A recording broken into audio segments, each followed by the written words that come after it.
my wife was having an affair with the husband of her so-called lifelong best friend. So I set a silent trap to unravel their secret, and what followed was a cascade of events no one saw coming. My name is Aaron. I'm 35, and I have been married to Sarif, who's 33, for 6 years. We met back in college, dated for a couple of years, and tied the knot in a small, intimate ceremony. No kids. We decided early on to prioritize our careers. While I was pulling 60-hour weeks at my engineering firm, designing large-scale commercial buildings, Sarif was climbing her way up the corporate ladder at a well-known marketing agency. From the outside, our life looked like something out of a lifestyle blog. A modern apartment in a trendy part of the city, 2 dependable cars in the garage, and an annual escape to a sun-soaked destination. Our version of the American dream. My daily routine was clockwork, up by 5:30, gym at 6, in the office by 8, and home well after dark.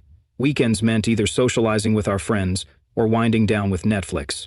It was predictable, but it worked. Or so I thought. I told myself I was investing now for the good times ahead, laying bricks for a future filled with comfort.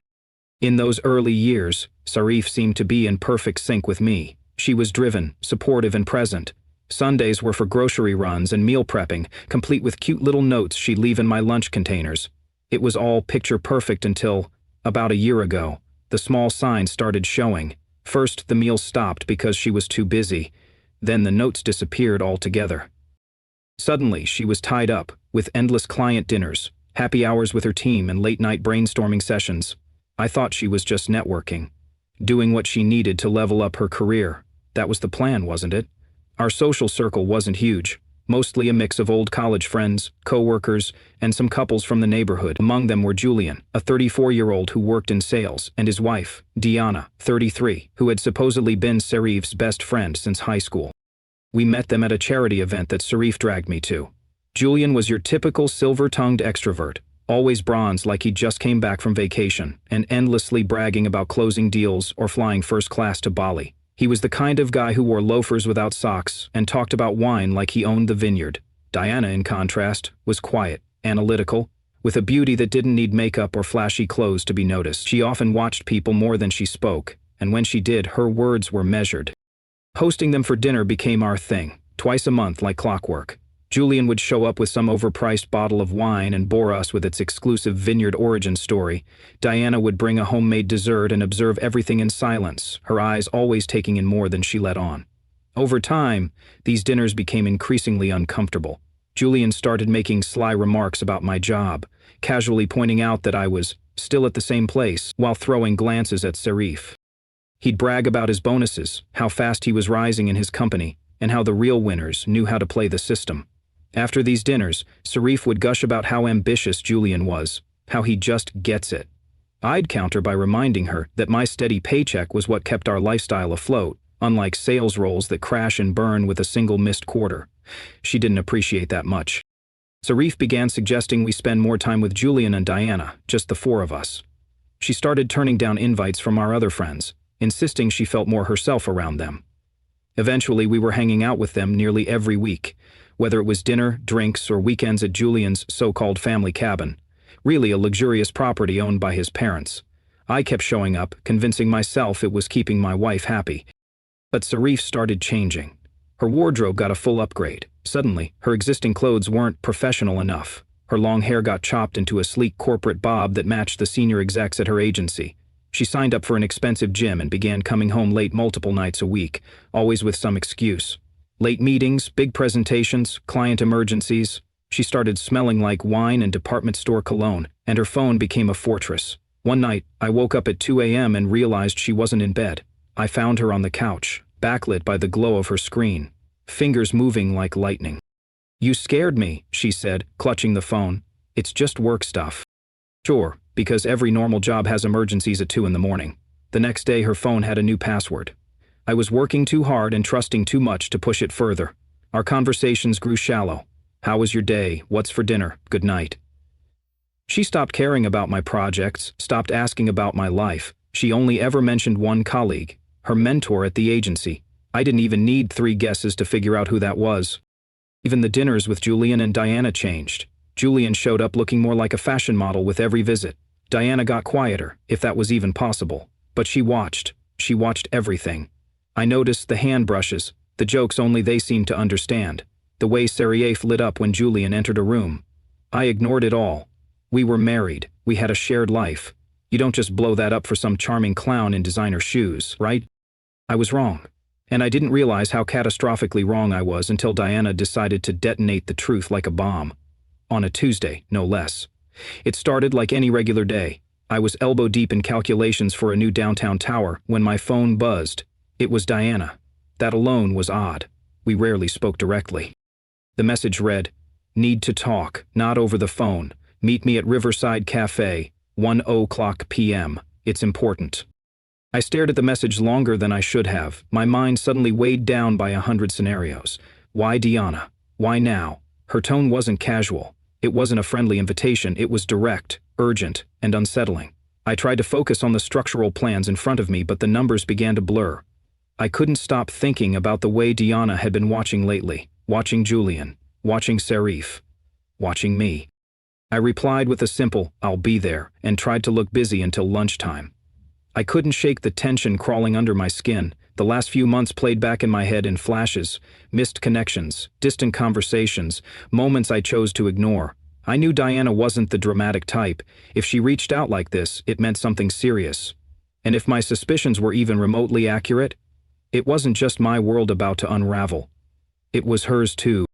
At 12:45, I shut down my workstation and walked out of the office, heart pounding harder with every step. The cafe was only a few blocks away, but the walk felt like a marathon.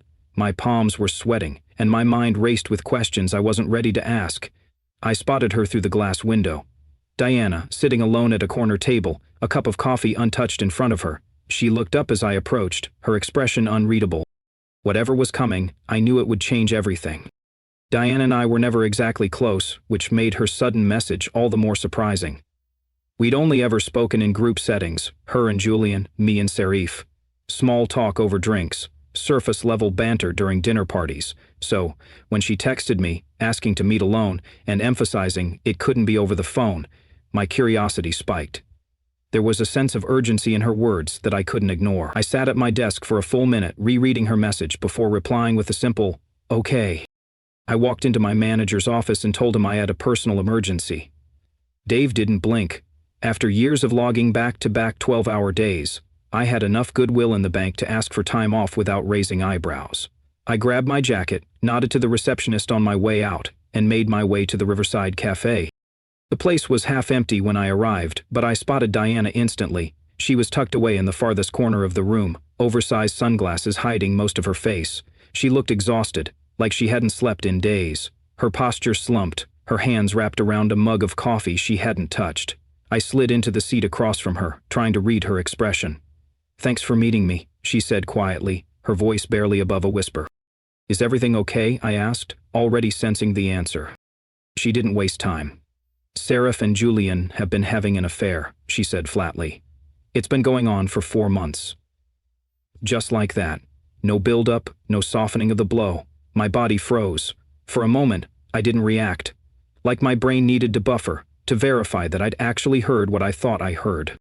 Before I could say anything, she reached into her bag and pulled out a manila folder, sliding it across the table. "Here," she said, removing her sunglasses. Her eyes were red-rimmed, swollen from what looked like days of crying. I opened the folder and found myself staring at a mountain of carefully compiled evidence. It was like a crime dossier. There were printed hotel receipts with matching dates and timestamps that aligned perfectly with Serif's so-called work trips and last-minute client dinners. Text messages, explicit, graphic messages, filled several pages. Photos showed them entering hotels together, laughing in parking garages, kissing in the front seat of Julian's car. One photo was dated the same night Serif told me she had a late meeting downtown. I flipped through the papers, my hands trembling. "How did you get all this?" I finally asked. Diane leaned back, folding her arms. "It's a long story, but I started suspecting around Christmas. I found a hotel key card in Julian's coat. He claimed it was from a conference downtown, but we lived 10 minutes from that hotel. That didn't add up." She paused, drawing in a shaky breath. "But that's not all. There's something else you need to know." She reached into her bag again and pulled out a second folder. This one was thicker. "Julian's been embezzling from his company to fund their affair." I blinked. "What?" He's the finance director. He's been coding personal expenses as business ones. Hotel stays, dinners, jewelry. He labels them as client entertainment or marketing outreach. I only caught on because I handle our taxes, and the numbers weren't matching the statements he gave me. When I dug deeper, I realized he was keeping two separate sets of books. Inside were photocopied expense reports, credit card statements, and internal company spreadsheets. It was a treasure trove of fraud, and it painted a damning picture. Tens of thousands of dollars had been funneled into their secret life. Lavish meals, luxury gifts, even a weekend retreat labeled as a leadership summit. I sat there, stunned, the weight of it crashing down on me all at once. 6 years of marriage, the home we were saving for, the future we envisioned. It had all gone up in smoke. And for what?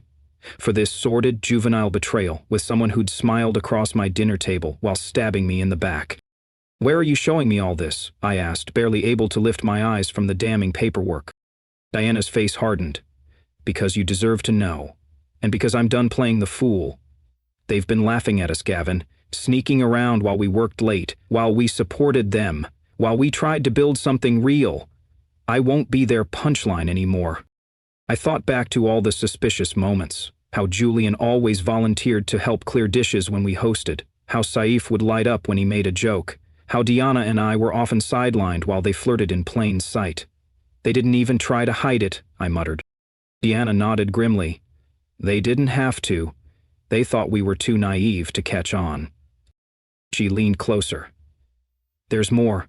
They've been planning to leave us. Julian's been shifting money, creating new accounts under shell names. I think they were planning to blindside us, probably after Julian gets his annual bonus and closes out the company's fiscal year."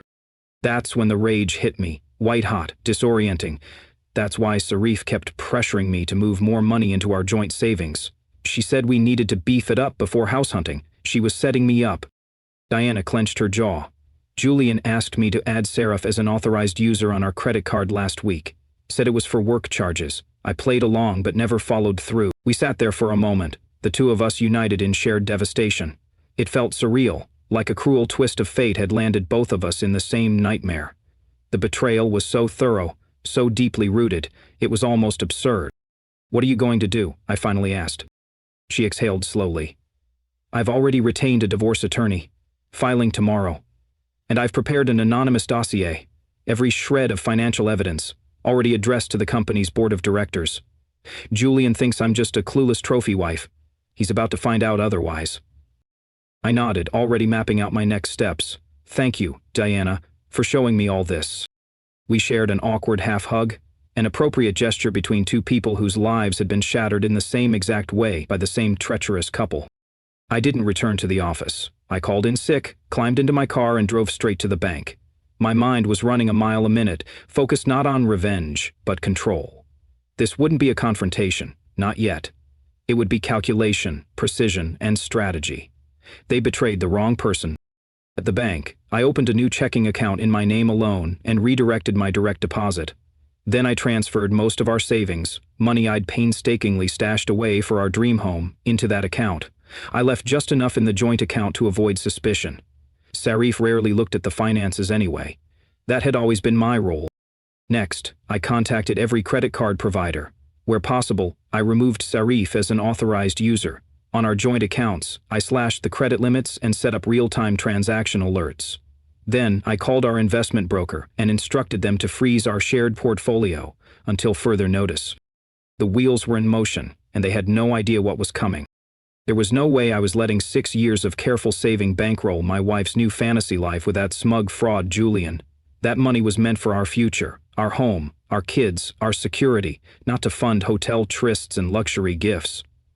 I made one final move that afternoon. I withdrew $2,000 in cash from our joint account, emergency funds, just in case things got chaotic, because when you back a liar into a corner, they don't always come out quiet. By 3 p.m., I'd fortified our finances like a bunker. The accounts were separated, alerts were active, and Sarif had no clue. But securing the money was just step one. Next up, legal firepower. I didn't want to talk, reconcile, or attend some therapist's office to dissect what went wrong.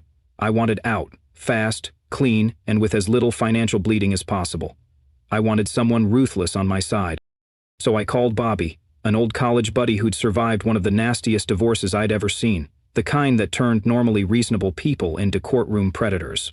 Bobby didn't pry. He just said, "Call Jessica. She's a killer. Tell her I sent you and it's urgent. No last name, just Jessica." She picked up on the second ring. No assistant, no elevator music, just her voice, cool and efficient. I gave her a brief rundown. 6-year marriage, no kids, wife's been cheating, money's involved. She told me to come in that same day.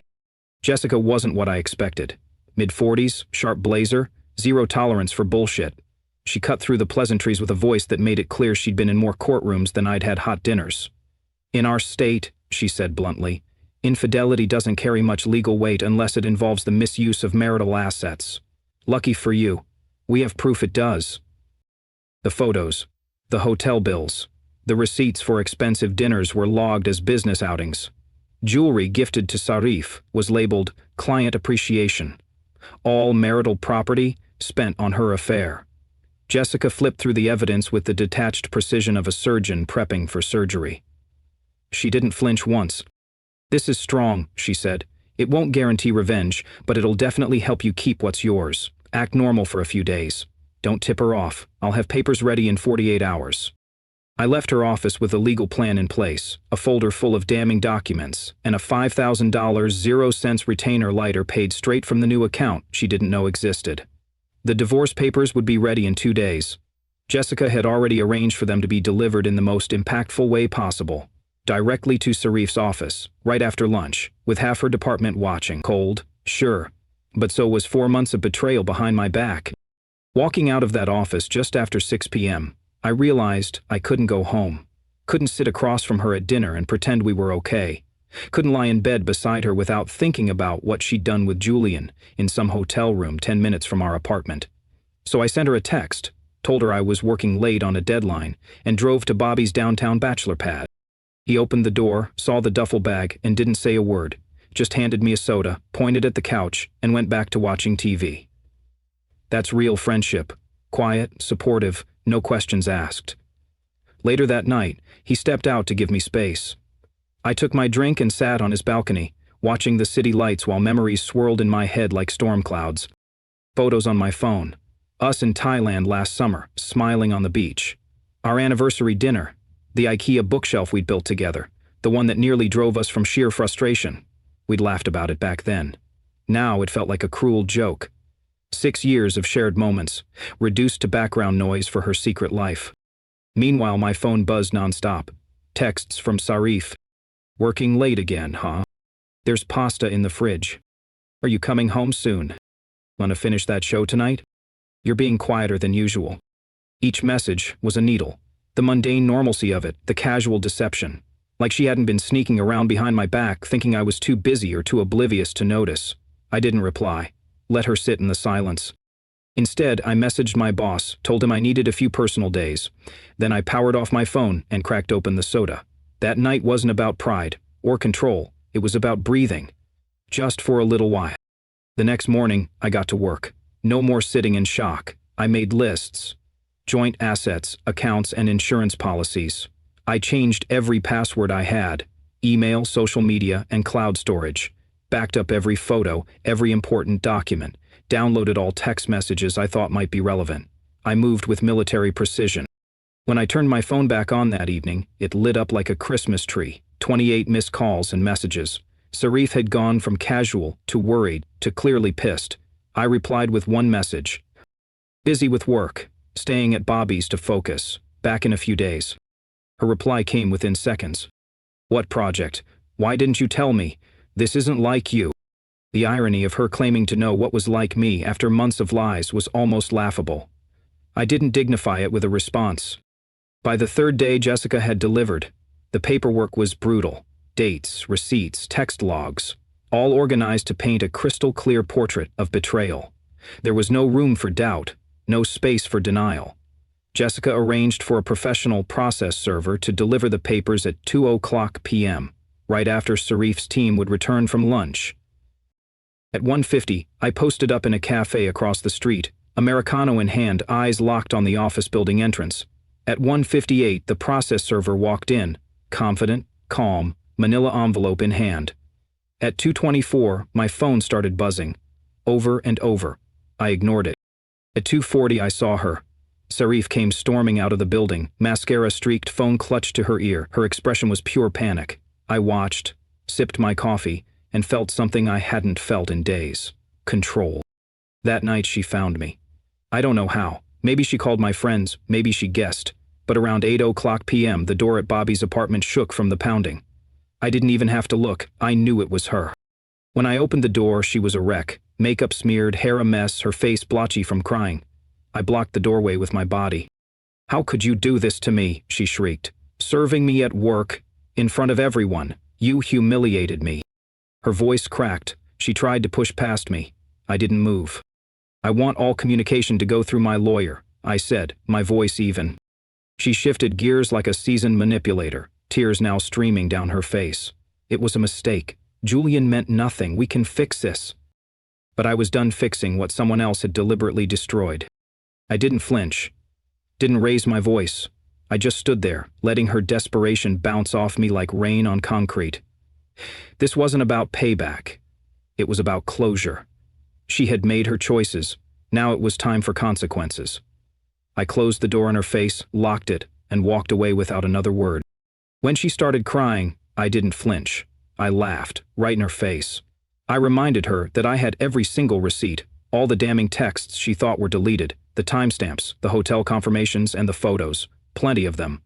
Everything she and Julian used to plan their pathetic little fantasy life, I now had, in a neat, legally admissible folder. That's when her tears stopped. Her body stiffened, her eyes went cold. In a voice that barely rose above a whisper, low and chilling, she leaned in and hissed, "This isn't over. You have no idea what you're doing." Her words hung in the air like smoke from a fire that refused to go out. I didn't give her the satisfaction of a reply. I shut the door in her face, firmly. Through the door, I heard her scream, a guttural, frustrated shriek, followed by the stomping of her heels, retreating down the hallway. And just like that, the apartment was silent. For the first time in what felt like ages, I slept soundly. Not because everything was okay, but because the parts of my life that were diseased were finally being cut out. I didn't lose sleep that night. The lies, the gaslighting, the betrayal, all of it could burn. I was fine with watching the ashes fall. 3 days after she was served the papers, the next chapter of this absurd drama walked right up to me. It was Julian's turn to take the stage. I had just wrapped up a surprisingly productive day at work and was heading toward my car in the parking lot when I spotted him. He was leaning against the driver's side door, trying to look like he belonged there, checking his watch like he was someone important. Dressed in a tailored suit that probably cost more than my monthly rent, he still looked like crap. Pale, tired, tie askew. Diana's departure had clearly shaken him. This man had paraded around with my wife, used my marriage as entertainment, and insulted my intelligence in the most personal way possible. And now he was on the back foot. The urge to walk away and ignore him battled with the temptation to plant one right in his smug face. But this was my parking lot, my car, my turf. I wasn't going anywhere. He straightened up when I approached and flashed that tired, fake salesman's grin, the kind that probably closed dozens of deals and opened just as many legs. "We need to talk," he said, trying to strike a tone of calm authority. "This situation's gotten out of hand." I didn't reply, just dropped my laptop bag on the hood and stared at him. I let the silence stretch long enough to make him fidget. The first person to talk in a negotiation usually loses.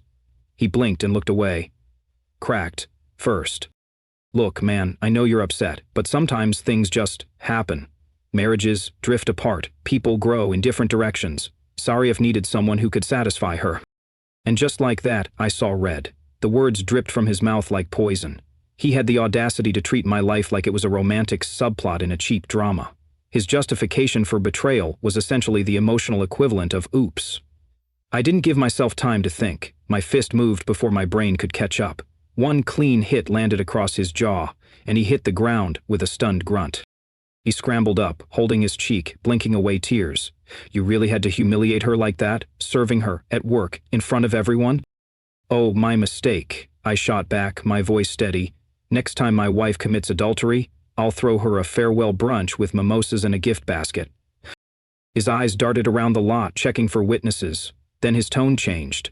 "The divorce papers," he muttered, now clearly on edge.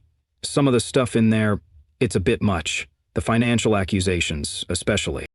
Ah, there it was. The real reason he was here. He didn't give a damn about Sarif's reputation or my marriage. He was scared. The embezzlement section in the divorce filing had rattled him. I didn't smile, just stared him down. I've got the receipts, the spreadsheets, the messages. Does your company know you've been using their funds to finance an affair? 5-star rooms, gifts, fake meetings. How long do you think you can keep this hidden? He stepped in, puffing himself up. You're walking into dangerous territory. Be careful who you accuse. I didn't move. Didn't even blink. Please, Julian. Give me a reason. I'd love it. He took a step back. For all his swagger, Julian was a coward at the core. He looked at me for a moment, calculating. You're making a mistake, he warned. If you keep this up, we're all going down. You mean you and Sarif, I corrected. By the way, how's Deanna? Last I heard, she's going after the house. She's smart, organized, too. You had a great wife. Oh wait, ex-wife. That hit home. His mouth opened slightly in surprise, revealing just how much he didn't know. The fact that Diana and I were collaborating on exposing him hadn't reached his ears. Even better. I watched the flicker of panic in his eyes. What did you say? Enjoy prison, Julian. He laughed, but it came out shaky, unsure. For what? Affairs aren't illegal. No, but embezzlement is.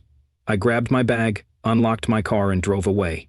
Left him standing there alone, with too much time to think, and a rapidly shrinking list of allies. That evening, Diana came over to Bobby's place. She brought Thai food and a USB drive. We sat at Bobby's dining table, he was out with a date, and opened the files she had meticulously compiled. Dozens of PDFs, spreadsheets, and invoices. She moved like a professional, because she was one. Before marrying Julian, she'd worked in forensic accounting, and now, she was turning those same skills against him. This isn't just a one-time thing, she explained, pointing at patterns in the data. He's been pulling this crap for years, using company money for personal luxuries. Sarif isn't the first, just the most expensive, and the sloppiest. She scrolled through email records, receipts from hotels booked under bogus names, and credit card statements that showed fine dining and jewelry tagged as client entertainment. She traced nearly $200,000, 0 cents in misused company funds over the last few years. $50,000, 0 cents of which was clearly spent during his affair with Sarif.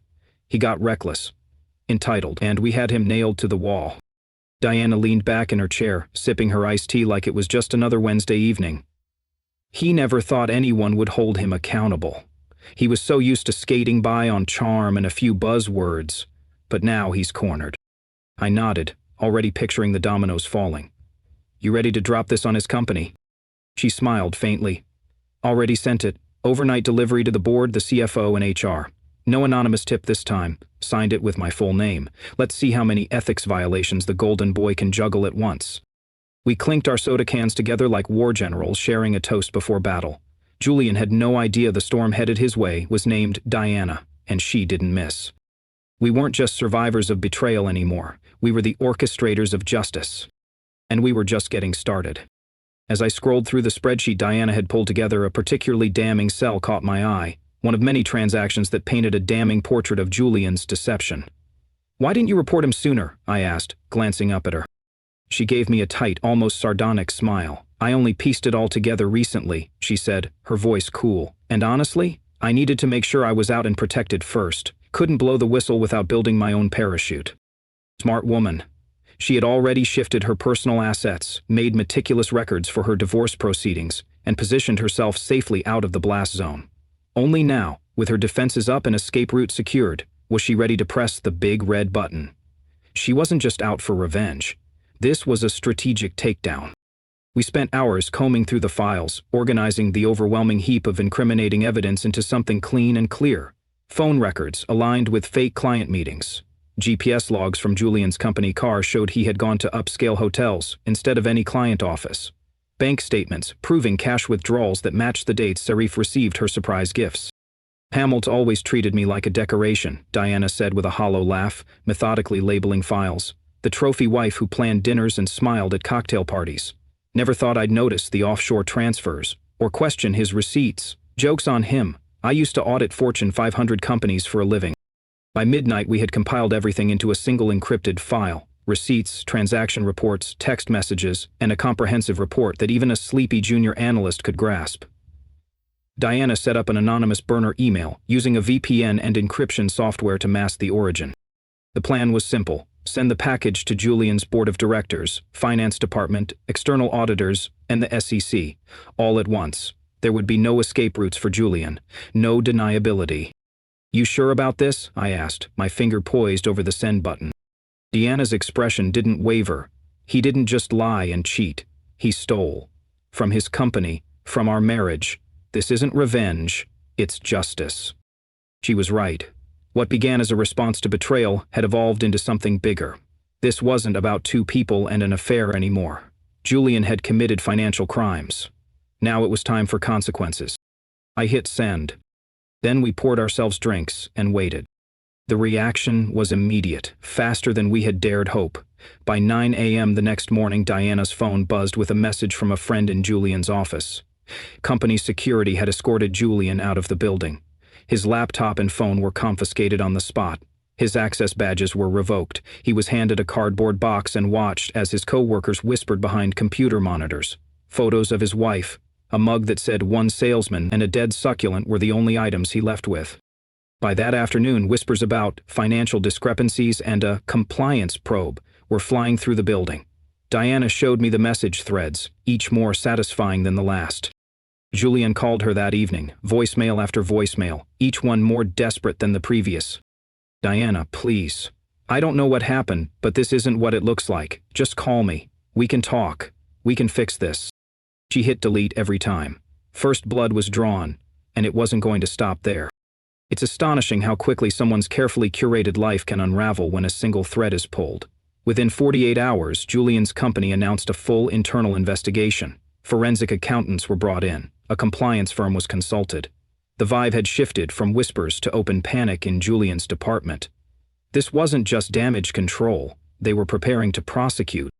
Meanwhile, my divorce case with Sarif had kicked into high gear. Jessica, my lawyer, moved with surgical precision, wielding our mountain of evidence like a scalpel in court. At the first hearing, she laid out the timeline, receipts, texts, GPS data, and framed it not just as adultery, but as financial betrayal. "Your Honor," Jessica said, voice calm but commanding, "this isn't just infidelity. Mrs. Weber used marital funds to facilitate an ongoing affair with a man currently under investigation for embezzlement. This impacts financial discovery and division of assets." The judge didn't even blink. He made notes, nodded grimly, and ordered expedited financial discovery. Sari's fresh out of law school attorney tried objecting, claiming the affair was irrelevant to property division. Jessica didn't miss a beat. "The affair is directly tied to financial misconduct. If marital funds were misappropriated in conjunction with criminal activity, it absolutely affects this case." Sarif looked stunned, like the reality of what was happening had finally landed. Outside the courtroom, she tried to catch my eye. Red-rimmed eyes, trembling lip. I didn't stop. Just walked past her straight to Jessica's office. That glance, the crushed look of someone who thought she could break hearts without consequence, was almost enough to make 6 wasted years feel worth it. Meanwhile, Diana kept me in the loop on Julian's rapidly deteriorating situation. Her contacts inside the company told her that what we had exposed was only the beginning. Our tip had led auditors to stumble upon years of shady transactions. Expenses are buried under mislabeled travel categories, inflated reimbursements, and even falsified invoices. It turned out Julian's fraud trail stretched far beyond Cerise. At a quiet diner out of town, somewhere neither of us would be recognized, Diana slid her phone across the table to show me an email. It was from her lawyer. "The investigation has expanded to include all execs who approved his expenses. 3 VPs are now on leave, and the SEC has formally opened a case." She looked up at me, eyes gleaming. "He's completely screwed." I grinned. "Poetic justice." "Oh, and his lawyer called mine. He wants to finalize the divorce immediately. Offered me the house, the cars, all liquid accounts, and monthly support. Wants everything done before the court can freeze assets." Diana's strategy had been flawless. Secure her financial future before Julian's world collapsed entirely. And it was working. He was folding fast. On the flip side, Sarif was unraveling. Her marketing agency had placed her on administrative leave. HR was investigating her involvement in Julian's fraudulent client meetings, some of which she had attended. Apparently, They were looking at emails, credit card transactions, and even internal chat logs to see if she'd knowingly participated in misappropriating funds. My phone lit up with messages every day. "Please, call me. I need to explain everything. This is all a huge misunderstanding. They're investigating me. I didn't know what Julian was doing. Please, I need your help." I didn't respond to a single one. She had made her choices. Now she could live with the fallout. Every time her name appeared on my screen, it only confirmed how far she had fallen. The confident, composed woman who once planned our future was now drowning in the consequences of her own betrayal. And I wasn't going to throw her a life raft. Deanna and I kept our heads down and let the systems we'd set in motion do the rest. The courts, the accountants, the investigators. Each step brought us closer to freedom, and them closer to ruin. As for me, I was done waiting for closure. I had found it, not in words or apologies, but in action, in justice, in watching two people who thought they were untouchable finally face the reality they thought they could cheat their way out of. And for the first time in a long while, I felt at peace. I could lose my job. Please help me. That was the last message Serif sent before I finally stopped reading. I forwarded it directly to Jessica, my attorney, without crafting a response. Each pleading text only added weight to our case. The more desperate she sounded, the more she confirmed her connection to Julian's scheme, whether knowingly or not. Jessica assured me it was gold, evidence of both financial entanglement and moral implosion. 3 weeks after we'd pulled the trigger with our evidence, the hammer came down on Julian. He was arrested at a drab rental apartment, one of those soulless places with beige walls and lumpy furniture. Diana had thrown him out of their shared home the day she filed for divorce. When the authorities found him, he wasn't the slick, composed executive he used to be. His hair, once perfectly styled, looked greasy and unkempt. His designer threads were swapped for a wrinkled button-down and scuffed loafers. The fall from grace was swift and brutal. As for Serif, she wasn't charged, at least not criminally. But she didn't escape unscathed. She was summoned to 2 separate interviews. One by internal investigators at her firm, and another by law enforcement connected to Julian's financial misconduct. Jessica managed to get a copy of her official statement during discovery. According to Serif, she had absolutely no knowledge of what Julian had been doing. She insisted those dinners, trips, gifts, they were all part of what she thought were genuine business engagements, that Julian had reassured her at every turn. Maybe she was lying, maybe she was as gullible as she claimed. Either way, it didn't matter. She was a loose end in Julian's fall, and no company wants to keep a liability on payroll. The next morning, she was fired. The official reason was loss of confidence. The unofficial translation? We don't buy your story, but we're not sticking our necks out trying to prove it. Goodbye. With no income and legal fees stacking up like unpaid parking tickets, Serif finally surrendered.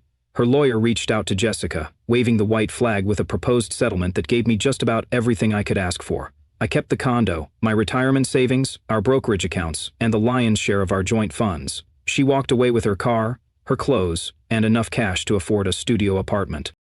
It was more than fair. Hell, it was generous. I just wanted closure, not vengeance. The day we signed the final papers was surreal. 6 years of marriage dissolved into initials on a ream of paper. Serif looked ghostly, drained, and diminished. Her once pristine designer wardrobe was replaced with a budget blazer and heels that had seen better days. She tried to catch my eye more than once, as if hoping for some final olive branch, a shred of empathy. She got nothing. That night, Diana and I made dinner reservations downtown, not at a place we'd ever been with our exes. This was a new chapter. We clinked wine glasses at a rooftop bistro that overlooked the skyline. "To justice," Deanna said, raising her glass, "and to whatever comes next." We talked about everything but the past. Her plans to relaunch her accounting career, my next engineering project, the coastal trip she'd been eyeing once her firm picked up. For the first time in months, I wasn't just going through the motions. I was present, engaged, happy. When I dropped her off at what was once Julian's house, but now hers entirely, we stood at her door in a moment of quiet. The air was charged but gentle, like the calm after a long storm. "Want to come in for coffee?" she asked, her voice light. I hesitated, not because I didn't want to, but because I wasn't sure either of us was truly ready for more. "Just coffee," she added, flashing that small knowing smile. "No drama. We've both had enough of that to last a lifetime." I nodded and stepped inside. We sat on our couch, talking into the early hours. There was no agenda, no rush, just two people, war-weary and battle-tested, trying to find a little peace. A couple of weeks later, we went on our first official date. It felt different, like maybe all this chaos had brought me to something real. 6 months passed. And then the messages started pouring in. People from our friend circle, curious strangers on Reddit, and even coworkers asked, "What happened? What's the update on Julian and Sirif?" Well, grab your popcorn. Julian, the designer, shoe-wearing fraudster. He's now sporting a far less fashionable outfit, a federal prison jumpsuit. He took a plea deal, 5 years in minimum security, substantial restitution payments, and a lifetime ban from working in any financial sector again. His company had done a full forensic audit and uncovered nearly $400,000, 0 cents, in stolen funds over a span of 4 years. His sentencing even made the local business journal. They ran his mugshot side by side with a professional headshot from his company profile. The visual was delicious. From tailored Tom Ford to federal orange, quite the glow down. And Sirif? Total nosedive. With her reputation obliterated and no real explanation for her involvement with Julian's crimes, she found herself blacklisted in the marketing world.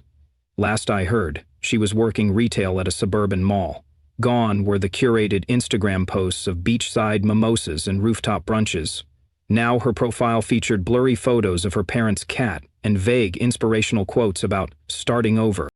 Meanwhile, Diana was thriving. She started her own forensic accounting firm, cleverly branded with the tagline, "Because your finance director might be funding his affair with your money." Cold, sharp, and brutally effective, she already had 3 major corporate clients within a few months. Turns out, being the woman who exposed a white-collar crime ring makes you a hot commodity in risk management. As for us, we'd been dating for about 4 months now.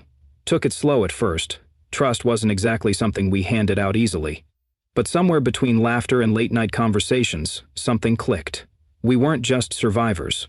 We were partners. And weirdly, our shared trauma had created something strong, resilient. Then last week, out of nowhere, Sirif texted me. "Hey Gavin, I've been thinking. Can we meet for coffee? I'd like to talk. Please, it's urgent." I laughed out loud.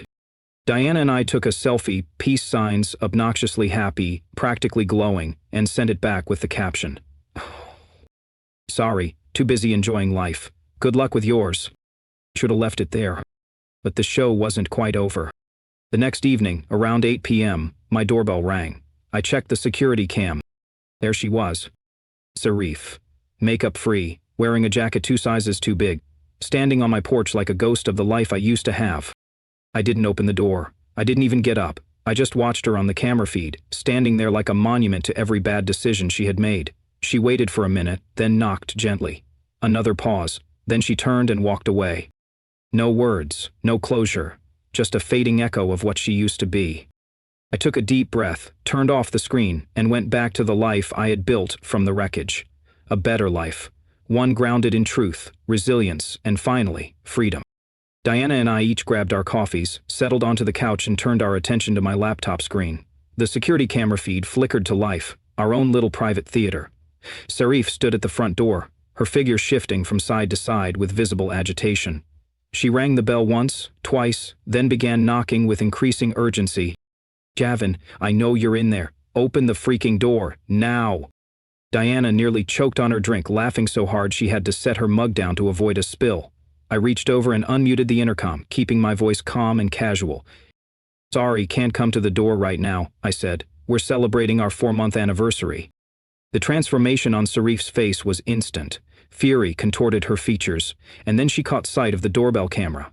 Her eyes locked onto the lens like it had personally insulted her. That's when she snapped.